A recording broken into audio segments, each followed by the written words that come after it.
கோவில்பட்டியின் எளிய குடும்பத்திலிருந்து உலக அரங்கில் வெள்ளிப் பதக்கம் வென்று இந்தியாவுக்கு பெருமை சேர்த்துள்ளார் பளுதூக்கும் வீரர் ராஜா.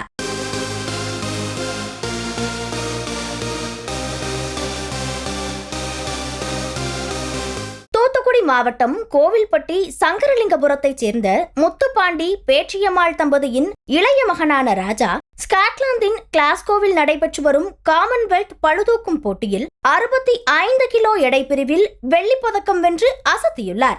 சுமை தூக்கும் தொழிலாளியான தந்தையும் தீப்பெட்டி ஆலையில் பணிபுரியும் தாயும் கடும் உழைப்பில் வளர்ந்த மகன் இன்று உலக அரங்கில் சாதனை படைத்திருப்பது குடும்பத்தினருக்கும் கோவில்பட்டி மக்களுக்கும் பெருமையையும் மகிழ்ச்சியையும் ஏற்படுத்தியுள்ளது.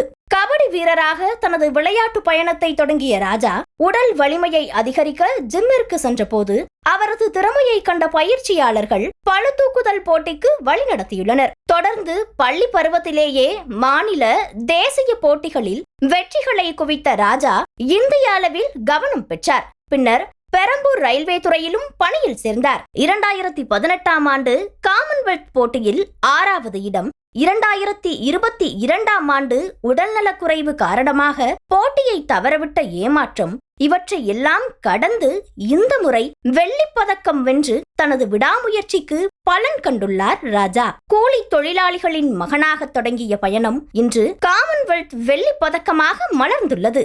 அடுத்த இலக்காக ஒலிம்பிக் தங்கத்தை நோக்கி ராஜாவின் பயணம் தொடர்கிறது. முதல்ல விளையாட்டுல ஒரு சும்மா அவன் ஒரு நேரப்போக்குக்கு தான் சும்மா தான் போனான்.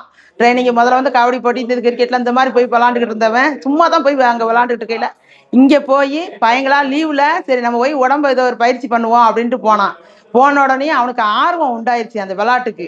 இப்போ 2015 ஜப்பான், மலேசியா, ஆஸ்திரியா, ஒரிசா, அவன் பல நாடு போகாத நாடு இல்லை, எல்லாம் பெற்று வந்தான். அதுக்கு அடுத்து 2018 காமன்வெல்த் போட்டியில் போய் விளாண்டு வந்தான். அதில் மெடல் பண்ணலை, 6வதாக வந்தான். 2022 போகணும்னு நினைக்கையில் காலில் அடிபட்டுருச்சு, போக முடியல. இப்போ 2026 வெற்றி பெற்று வந்திருக்கான். எனக்கு ரொம்ப சந்தோஷம். இந்த கடலூர் ரோட்டில் விளையாட்டு வச்சுருந்தாங்க. அப்போ பார்த்தேன். அப்பயும் எனக்கு ரொம்ப கஷ்டம்னா ஒரு வகையில் இல்லை. அதுக்கடுத்து தஞ்சாவூரில் விளையாட்டு வச்சாங்க.